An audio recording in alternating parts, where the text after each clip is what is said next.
Three-part series on Java and regulatory compliance, what you need to know. Today we'll be focusing on securing Java for the US regulatory compliance. My name is Dana Crane. I am the product marketer here at Azul, and I'm joined today by Simon Taylor, our head of global channels and alliances. Hello, Simon. Thanks, Dana. Good to be here. Hi, everyone. Thanks for joining. All right, just a couple of notes before we get started around housekeeping. A recording of this whole video presentation will be sent to all the registrants. But if you guys have a question anywhere along the way, just pop open that Q&A panel down below, enter it in, and we'll save some time at the end to address your questions. With that, let's start up. Our agenda today. So we've got some key concerns we want to talk about around Oracle and around compliance, and then we'll dig into the regulatory landscape across North America, focusing mainly on US. And then we'll talk a little bit about Azul's advantage if you're looking to use an OpenJDK solution and the compliance requirements that we can address with our advantage as well. So let's talk a little bit about Oracle Java concerns. Now, a couple of years ago, Oracle introduced a brand new pricing metric called the employee licensing model, and it was designed to actually simplify their metrics. It was very simply based on number of employees in your organization. But unfortunately, the way Oracle counts employees, that means just not employees that you employ, but also the employees of your contractors and anyone else who actually helps in driving your business. That can mean students at a university, that can mean your janitorial staff, that can mean consultants, and many, many more. And as a result, a lot of companies are facing a very, very large bill, sometimes 2 to 5 times as expensive as they used to pay prior. So with all that said, that's coming at a time when Oracle is actually dropping support for a bunch of their legacy technologies. And the latest one, of course, was Java FX on Java 8. So with all that said, what we see, we conducted a recent poll, we see that there is about 88% of organizations who are thinking of making a change. They found that they have large Java estates. They found that dealing with Oracle has become problematic, and they're thinking about making the shift to an OpenJDK solution. Almost everyone, in other words, is feeling the impact of this employee pricing model. But when they consider moving away from Oracle, they ask some key questions. One of the really key questions is, can I really just swap out Oracle for Azul? And the answer is simply yes. What we do is every build of our OpenJDK solution, we test it against Oracle's own technology compatibility kit.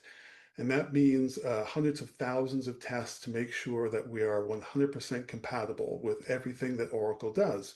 So we like to think of it as a simple drop-in solution. You can just swap us in and swap Oracle out, and away you go. We have hundreds of enterprises that we've done this for, and a 100% success rate to date. But when it comes to compliance, there's a number of other key issues that customers always ask. How can we meet the industry regulations and government legislation requirements around security, around patching, around availability, around the incident response, and many other issues? They know what they can do with Oracle. How does it work in the OpenJDK world? Well, we'll talk a little bit about that in a minute. What I want to do is dive in and talk a lot more about the regulatory landscape. But the number one key issue that stands out in North America is security. And that's because a lot of industries and technologies are being developed here in North America. North America is seen as a technology leader, and that makes them a target for bad actors. While the move to a hybrid workforce post-pandemic and the rise in AI-driven tools, all of those means that bad actors now have automated ways to search and exploit these known vulnerabilities. It's just easier than ever for them to get into organizations via different methods and exploit the security holes that they find there because, let's face it, a lot of organizations don't keep up with security updates. And as you can see, they're not small companies. Huge companies, even Google, are getting hit by these things. And it just seems like there's more and more every single day. So with that, Let's dig a bit into the regulatory landscape. I'll pass it over to Simon. Thanks a lot, Dan. So I'm going to jump a little bit into different types of industry, government sectors, and really what this looks like in terms of both security and the relevance to particular legislation, and really, I guess, from a perspective of improving your overall posture, things that you need to consider. Just a bit of background. Obviously, I've spent a number of years, over 10 years, in the regulatory space in previous roles dealing with this type of issue. So hence the reason why I'm talking about it today. But obviously, if you have any questions, please feel free to bring them up because there's a lot of different nuance to some of this legislation that we can talk about. So the first thing I want to talk about is US Security Exchange Commission, SEC. So if I was to characterize the way that people view security in the context of these legislations, they will be thinking about it in terms of how do you manage security patching? What are the rules that an organization needs to follow in order to make their security environment operate more efficiently with certain amount of degree of protection? What does that look like? And more importantly, where are individuals' data assets protected? How are they protected? Personally identifiable information, things like that. Now, one big aspect of all legislation is the fact that you have to notify. So if you did have a breach, let's say you didn't do security patching or you were using some free open source technology and really your IT team really hadn't been that effective, it doesn't really matter. If you're, like, for instance, regulated by the SEC, you have 4 business days to disclose that particular issue. And that's just what really causes them the angst and the problems with a lot of organizations is they don't want to tell people because it affects their stock price, particularly if you're a public company. But they just really don't know how to necessarily manage that in that time frame to resolve it. So 4 business days is very, very challenging in a lot of cases. Now, the SEC are fairly aggressive in terms of their stance on obviously issues to do with organizations, and this was amplified particularly with SolarWinds in 2020, particularly with that Sunburst attack. You might remember that. Now, the SEC then decided to sue individually the CISO, who was Timothy Brown, and luckily for him, a lot of the particular aspects of that case, the claims, if you like, they were ultimately dismissed, apart from one. And luckily, he walked away in 2024, not having any particular issue. But what it did do is it heightened the whole sense that really people need to be a lot more proactive and think about all of the implications of disclosure, of getting your actual environment specifically managed in a certain way to mitigate some of this potential implication, particularly on notification, because there were some particular claims in the court that were related to him maybe not actually doing what he should do, but it turned out to be untrue. And of course, what was interesting in the same time period, another case came up, which was for Uber, actually, and this was with Joe, who unfortunately he lost this case, and it was because he tried to cover up a data breach, or allegedly tried to do that, and faced a fine and a 3-year probation sentence as a result of that. And this is because, again, notification. People don't want to talk about this. It affects the stock price. They want to try and cover it up.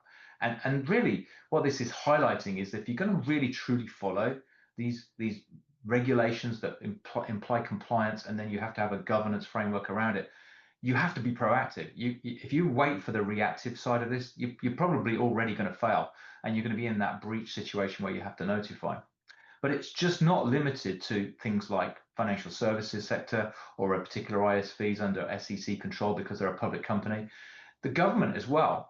You may be aware of FIPS. They have particular rules in terms of management of federal assets, particularly around NIST, particular rules. Now, this is slightly different because NIST is obviously a regulatory body that mandates a certain way of managing your security estate, and a lot of organizations comply to NIST regulation.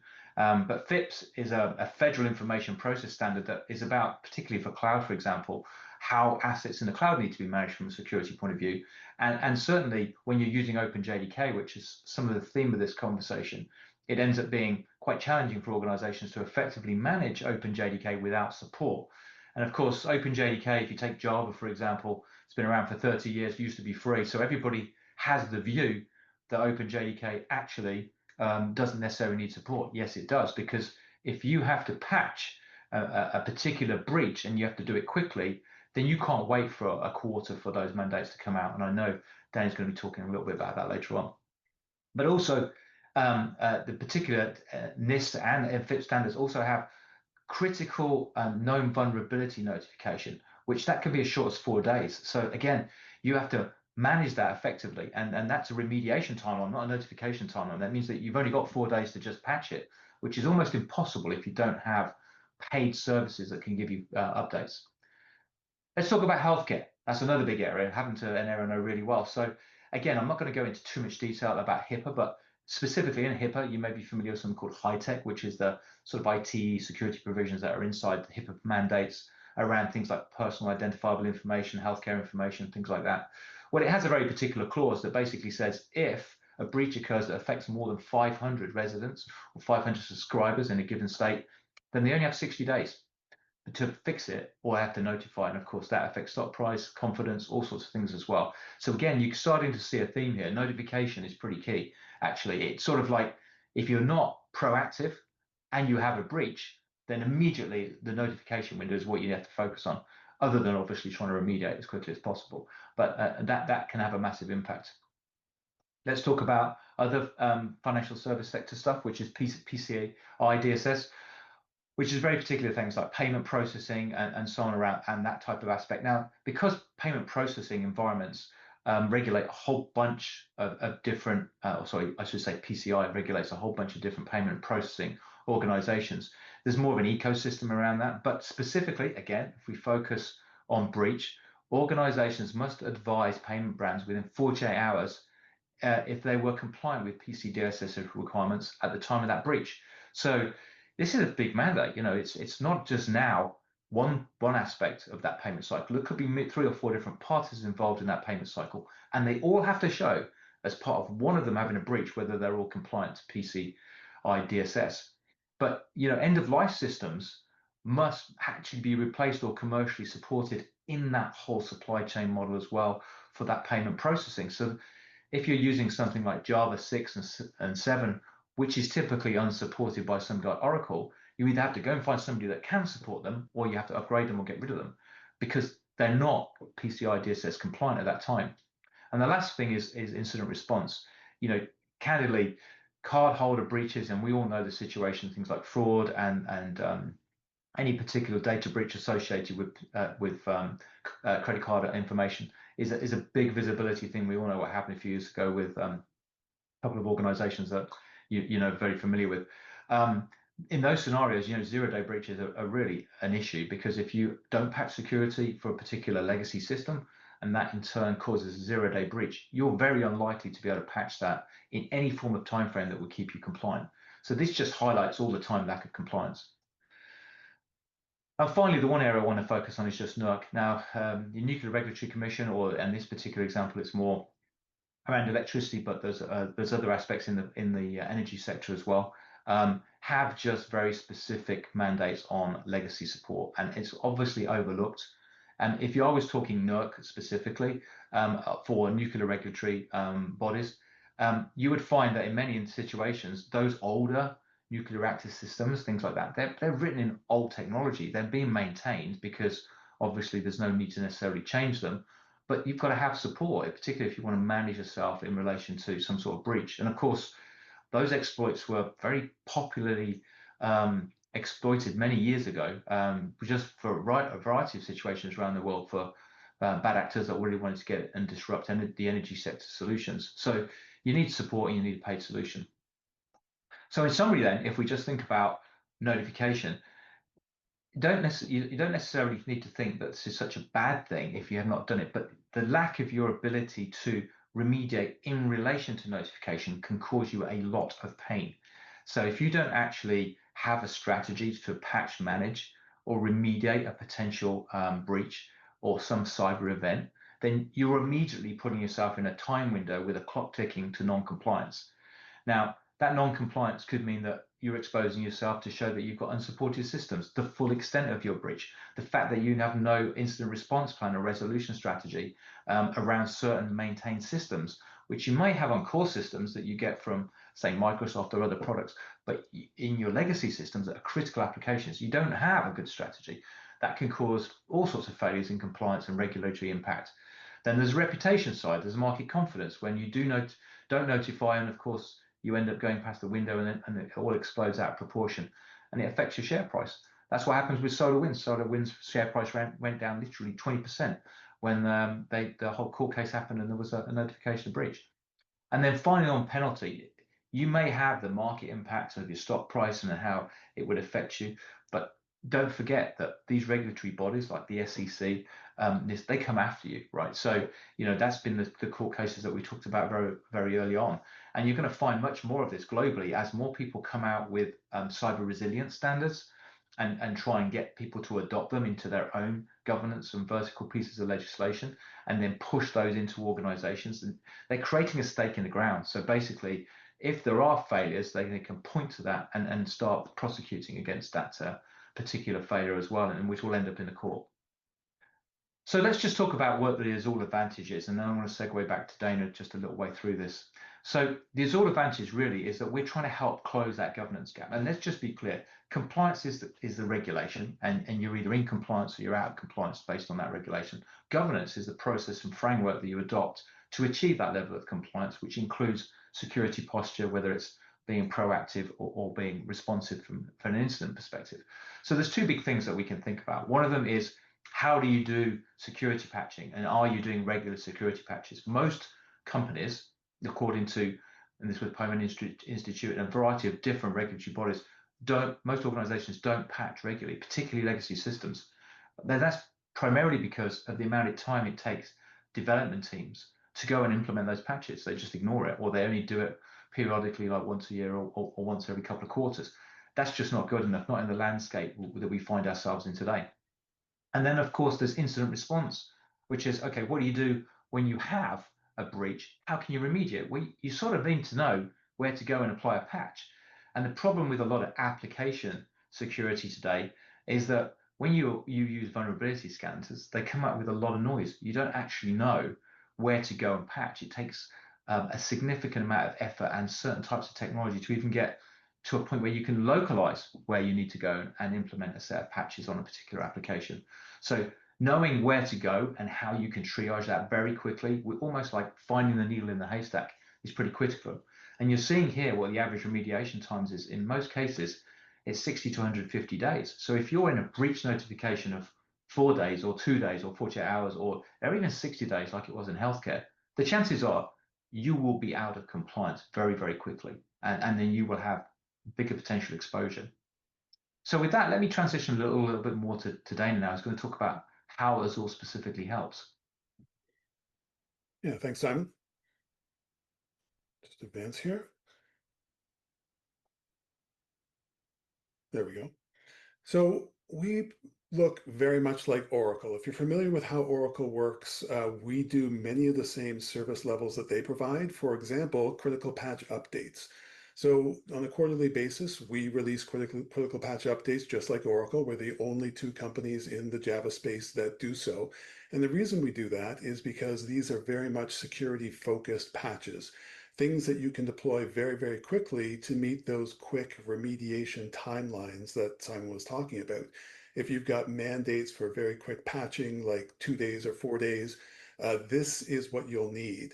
The industry as a whole provides something called patch set updates. Patch set updates include everything from new features, bug fixes, new functionality, lots and lots of things in there, hundreds of different changes in a patch set update rather than just focusing in on the vulnerabilities you need to address in these critical patch updates.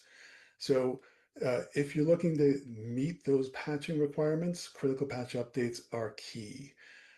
Number two, out of cycle patches. Again, Oracle and Azul, the only two companies that provide these out of cycle patches. What are they good for?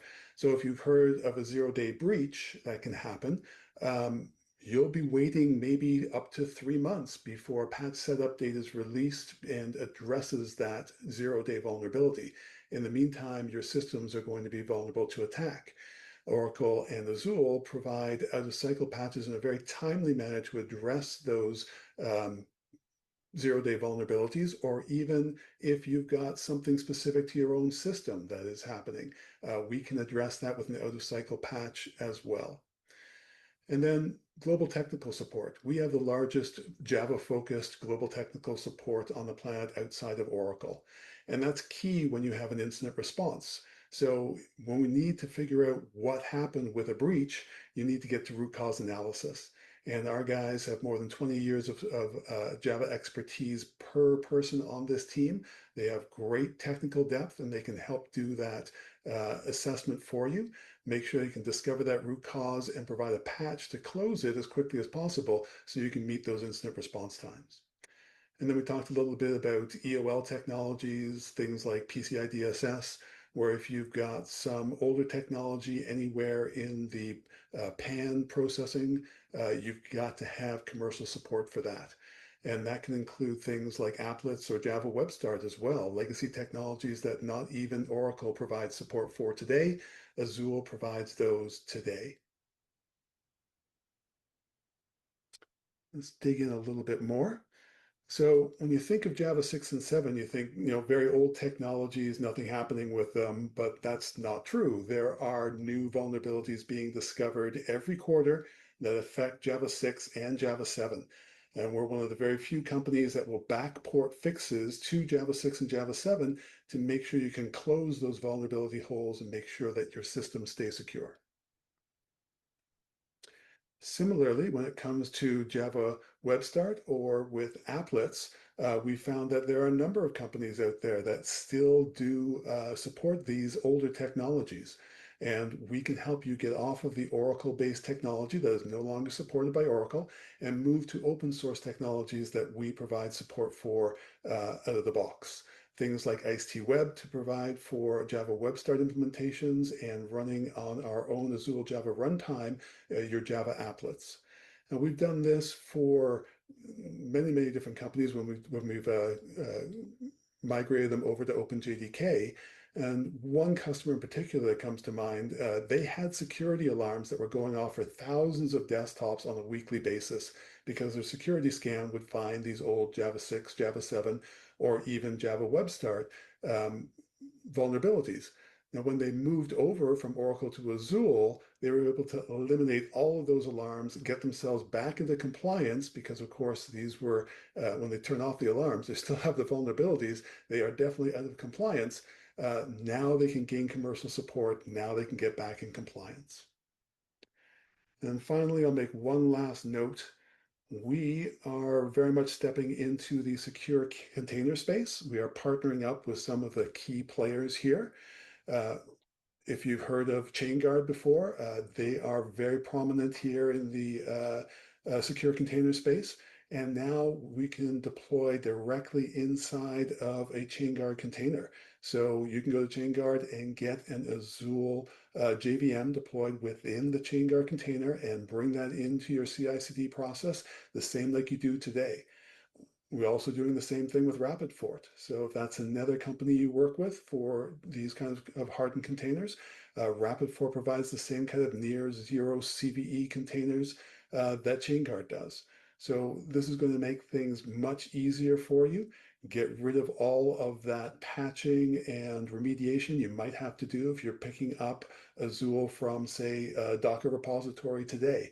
The Docker repositories get out of compliance very, very quickly. They get stale, they get old. But ChainGuard and RapidFort are building these containers on a nightly basis and making sure that everything is already patched and has zero vulnerabilities or near zero vulnerabilities. So you can incorporate these directly into your CI/CD and push them into production without having to worry about security concerns. So I think now we have some time for some Q&A. As I said before, you can just pop open that Q&A panel at the bottom and type in any questions you may have. We have one already that's queued up. So you guys talk about your security capabilities and how you can help, but what about your partners? That's a good question. Simon, go for it. I'll take that one as well. So we have a number of partners actually that's across our whole ecosystem. In fact, we have about 300 really major partners globally.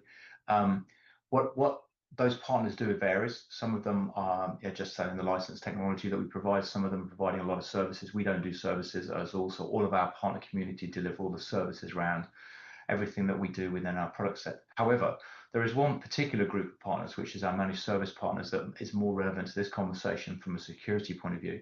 And those partners are typically delivering some sort of security operations services. They might be in relation to like a SIM or some form of security analytics, network vulnerability assessment, as well as application vulnerability assessment, and so on. So we actually have a piece of technology that actually detects application vulnerability, and our partners use that to help customers both proactively in terms of their security posture management, and also reactively when they have a breach and they have a very short window to do an immediate response. And it is literally like finding a needle in a haystack. We can pinpoint exactly where that needle is and where they need to go and remediate to patch a breach, and also supply the patches as well via our other product sets. So it's a very compelling solution. We've got partners that deliver those services today, and it's a very unique thing in the market, because the alternative is a lot of noise from very scanning products, and we can be a lot more laser focused. Great. Thanks, Simon. Again, if you guys got any questions, just pop them in. Doesn't look like we have anything coming up right now. Okay. So I'm going to go ahead and move to the end here, and thank you guys for joining us.